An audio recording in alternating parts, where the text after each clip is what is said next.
even 10 of you here to maybe send a response to that Nigerian prince email. If I can persuade just 5 of you to do that, then we've won.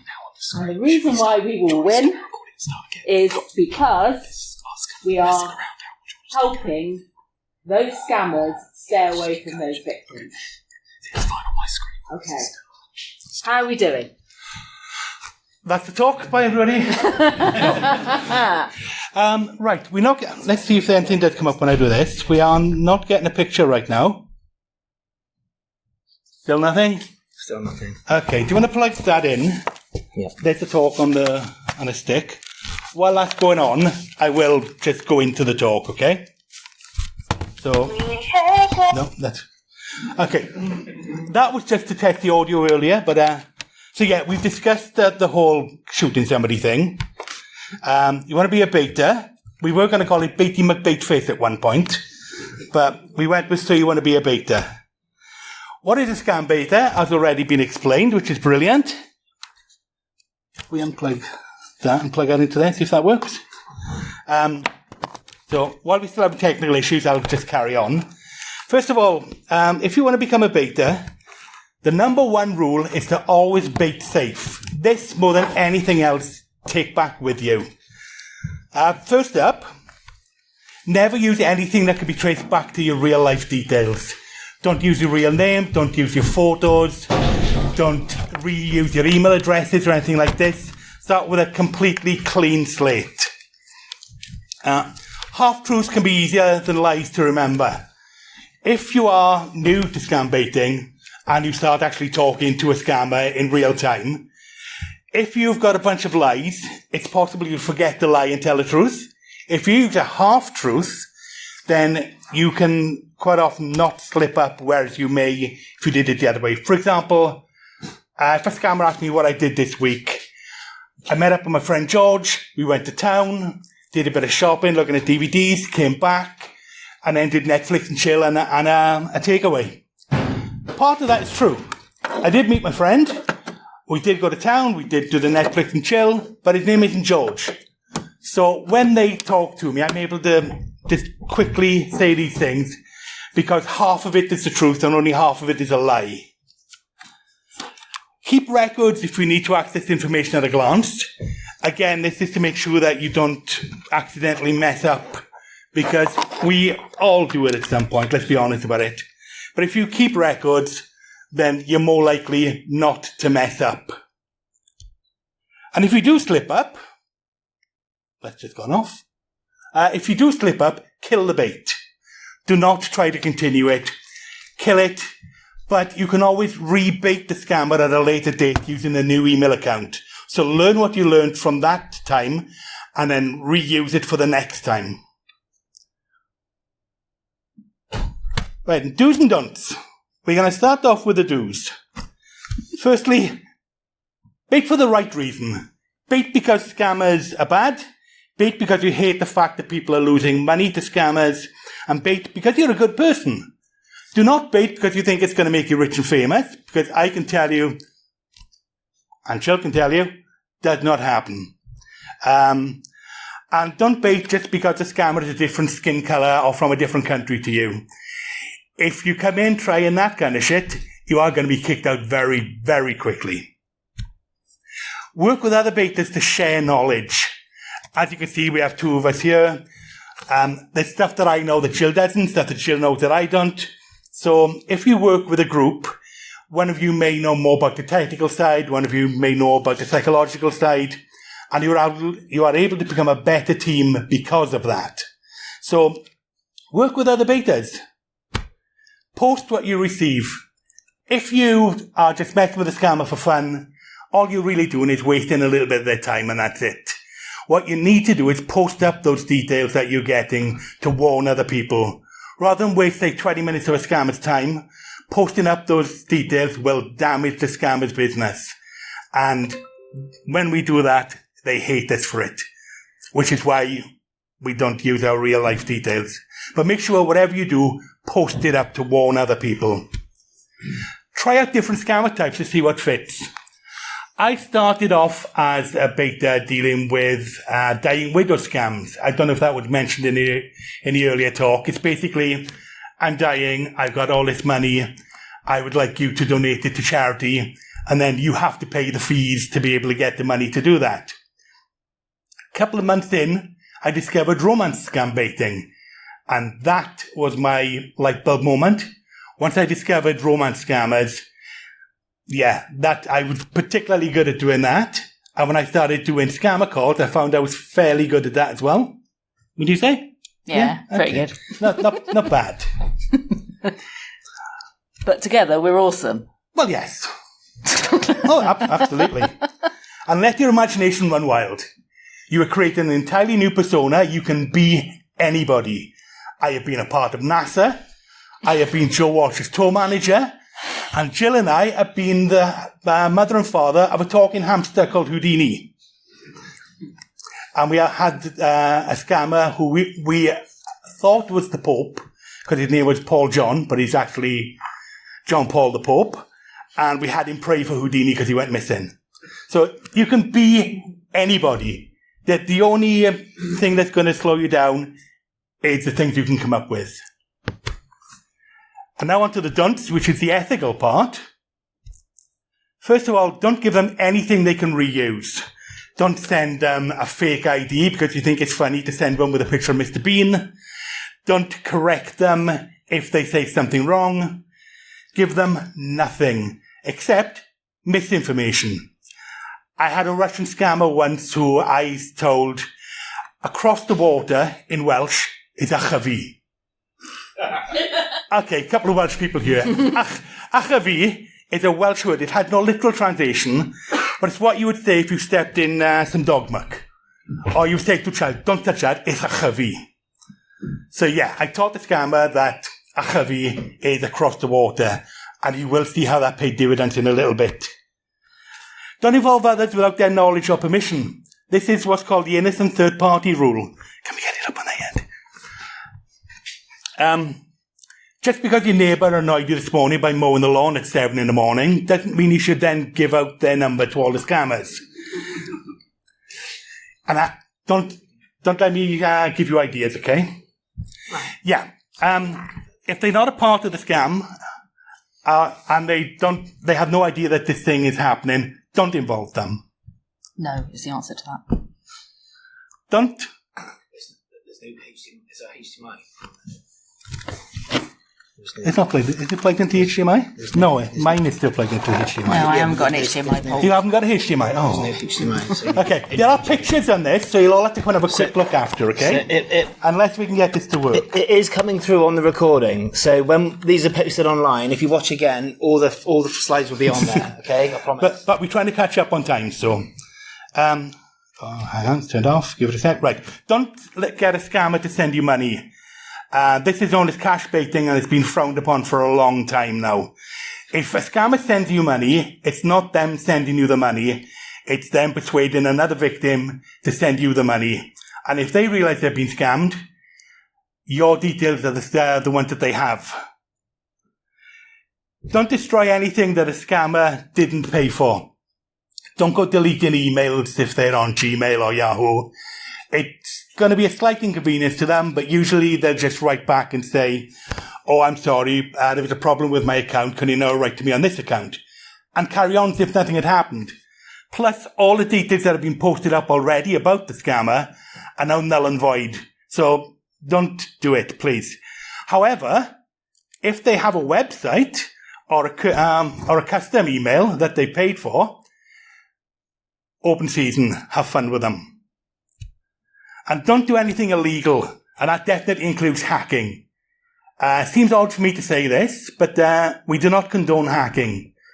And the very simple reason is, I have had people send me a virus because somebody sent a scammer the virus. That scammer's email account sent it out to everybody on their account. And then one of the people I was talking to was a victim of that scammer. And that virus then got sent to my email. Didn't open it because I realized immediately it was a virus. But if you are not 100% sure what you're doing, don't go hacking. And if you have people who see you and want to try hacking, explain to them how to do it right. I will say that I have hacked before, but most of the time I don't. It's only a fraction of 1% of the time I've ever had to hack a scammer's account. And then it was for very, very serious reasons. Now, what tools do you need? First of all, you are going to need an internet-connected device. Phone, laptop, tablet, anything. As long as it connects to the internet, and a new email account or two. That's it. That's all you need to be a beta. What's nice to have is a way for the scammers to call you. We use Skype, but you can also use a SIM, a pay-as-you-go SIM, and one of your old mobile phones and give the scammer that number. A VPN is nice, which will hide your location. But at the same time, if you are using throwaway email accounts, use Gmail, because that hides your location anyway. And you don't have to do anything extra for it. And a sandbox. The scammers may try to send you a virus. They may try to send you to a dodgy website. Having a sandbox is extremely handy, but all you have to do is say, yeah, I opened it, and don't open it. They're not going to know any different. So they are nice, but you don't need them. And not needed is a fancy setup. You can literally bake on a £10 computer, and I have done. And hacking tools. Are we going to try that? No? Let's say, just don't hack unless you are absolutely sure you know what you're doing. You don't need to, okay? Then, email addresses. Where are you going to get those email addresses from? You could create a fake sucker list, which is a list of email addresses that the scammers will then write to, and use all your new baked-in email accounts. Oh, that flipped it up. Oh, look. I think somebody pressed a button and it worked.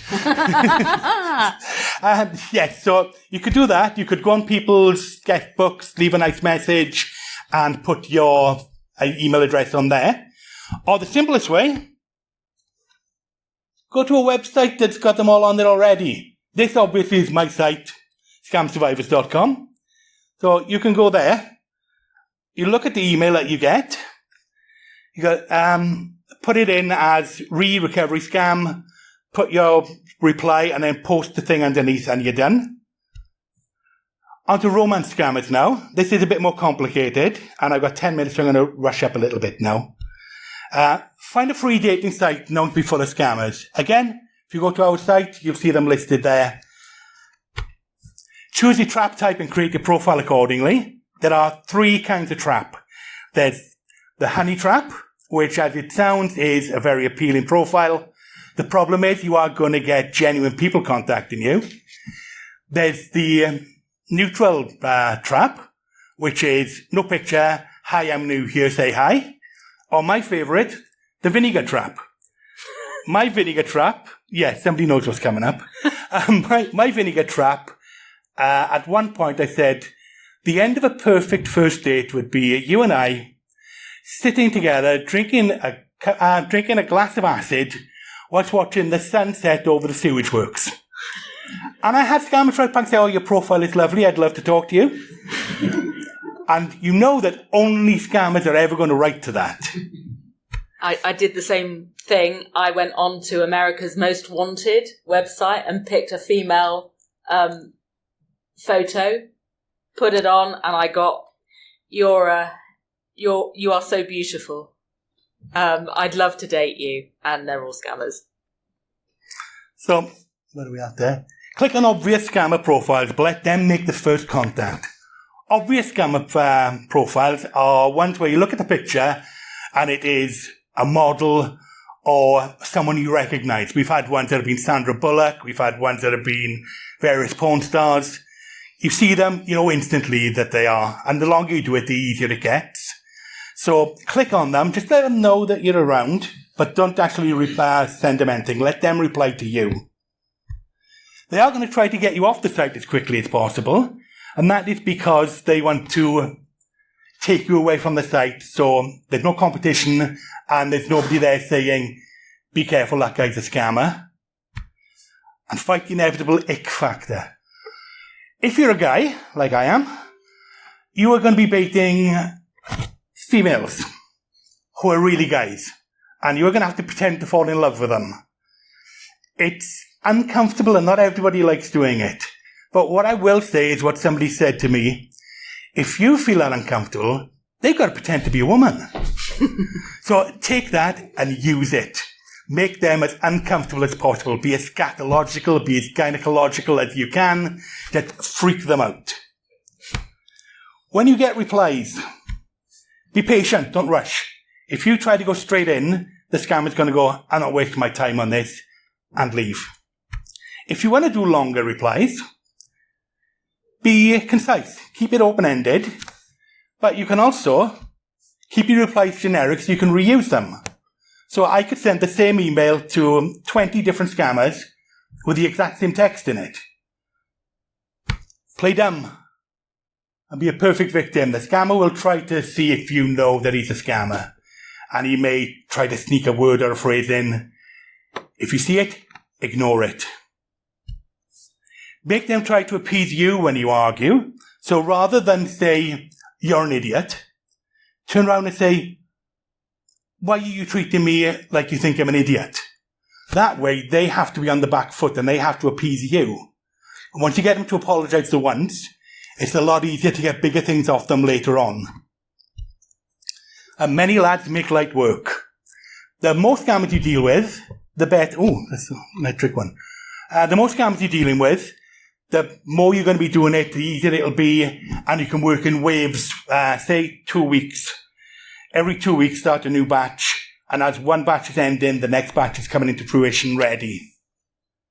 Now, bank accounts and fake websites, we're not going to talk about here because it's a whole 30-minute talk in itself. But Jill and I, if you come chat with us later, we will be able to talk you through it. So, on to lad calling. First up, you're about to call a scammer. What do? You let the spotlight be on the scammer. Be like a TV interviewer. You want to get the best out of that scammer. So you were going to talk to them and let them be the star. You're going to be in every call. Nobody cares what you say. They want to hear what the scammer says. Listen and be ready to go off in a different direction. Don't be rigid in what you want to do. We've done calls and we say, okay, we're going to do this. But then the scammer will say something and we'll jump off in that direction. So you can get much better results sometimes by being free and easy about what you do with them. Get the scammer off with script. Agree then ignore. So he says, send me an email. You say, yeah, not a problem. But while you're on the phone and continue to talk to them, so you want to keep them going as long as you can. Having a fellow baiter with you can make for a better call. Jill and I work together a lot on calls, and she may have an idea that I don't. I may have an idea that she doesn't. And we can also pass the scammer between us to make them have to repeat things and just confuse the hell out of them, quite frankly. Ramp up the crazy slowly. Again, it's like the emails. Don't jump in too quick, and you will hear how crazy it can get. Work up, just a couple of minutes, but work up to it. Don't immediately jump in. And expect duds. I would say we can have days where we get absolutely nothing, and then days where we can get 3 really, really good calls in a row. So you are going to get a lot of duds, but you are going to get those diamonds as well. Now, I've been telling you all about this. So what have I done? So I'm going to show you some of my trophies. I'm going to start off with the most famous one. And if you like this, I have stickers of it that you can have. Panty Claus. It was Christmas. My thing was getting scammers to put underwear on their heads. So I combined the two, and we have Panty Claus. Does anybody know the Wizard of Id comics? No? Okay. There's a character in there whose catchphrase was, the king is a fink. That's why I had the scammer to hold up a sign that said, the king is a fink. Nothing to do with my views on the royal family. When I said earlier about a chavi being across the water, a chavi. These are 2 handwritten letters that I received, and if you look at them, they were both written by the same person, but claiming to be 2 different people. And if you want to see these, I have them in my bag. There's one. Look at the very top line. It said, "Oh, it is so strange." And you look at the next one. "Oh, it is so strange." But different people. That's the FSU scammers. I then dealt with the West African scammers. So I had them to draw things. So here are 2 things I had them to draw. And here's another 2 things I had them to draw. I had a scammer write 4 different letters from supposedly 4 different people. So there's one. If you look at the D's on them, you'll see the D's are kind of like backward 6s. So you have that. Then we go, for example, to scammer calls. I'm going to play you one of the silliest songs you've ever heard. I'm going to put the lyrics up on there as well. This is when we convinced the scammer I was Joe Walsh's tour manager. And here we go.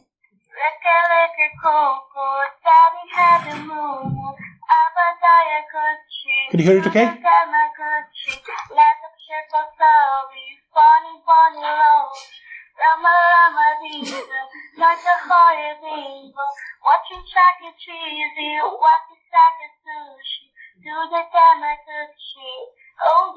Oh yeah. Now, I'm going to apologise ahead of time for this one because it is that bad. The worst thing is scammer ever. I believe I can fly. I believe I can sing this song. I believe I can fly. I believe I can fly. I believe I can sing this song. I did warn you. Now the ones where I shot my wife. I obviously didn't shoot my wife. The person playing my wife lives in Europe, and the person who recorded the little screams and the gunshots lives in America. So these are just little samples of them. Here we go. Don't cry, you're dead already. Dead? Me dead? Me dead? What? I tell you who's dead. You are dead. Listen till the scammer You know panics. what? I've had enough of this. I've had enough of you. I've had enough of this lies and the bullshit and the cheating. You know what I'm going to do? I'm going to introduce you to my gun. See how that makes you feel. Please, madam, I'm still begging. I'm on my knees No, right now. begging is not good Cannot anymore. do it, you're a coward. Let me show you. Yes, I'll show you how much of a coward coward. I am. Right. Let me get my gun. No, don't do that. Don't do that. I don't want to hear. No. If you can do that, I will report you to the FBI. Listen. There. Take that. Now who's dead, eh? He hung up. He got scared, he hung up. He will report you to the FBI. He's going to report you to the FBI. He obviously didn't. But then we called him back, and here's a little clip of that as well. And you can hear how panicked he is. Listen. I hear when you say let you get your gun. If I find that you finally hurt your wife because of what she's saying, I'm going to report you to the FBI, also the United Nations, and to make sure they get you arrested.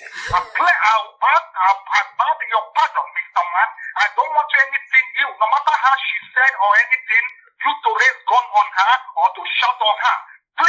Please, if that is the play, you should stop that. Yeah, I did shoot her again, just so you know. Now, if you have any questions, we don't have time right now, but we are going to be around, and we've also got a workshop tomorrow afternoon as well. I don't know if there are any spare tickets left, and we will be calling up scammers during that session. Live. Live. Yeah, we'll Yes. be calling them. Come and listen to us. Yeah. So that's the presentation. Thank you very much, and enjoy the rest of the day.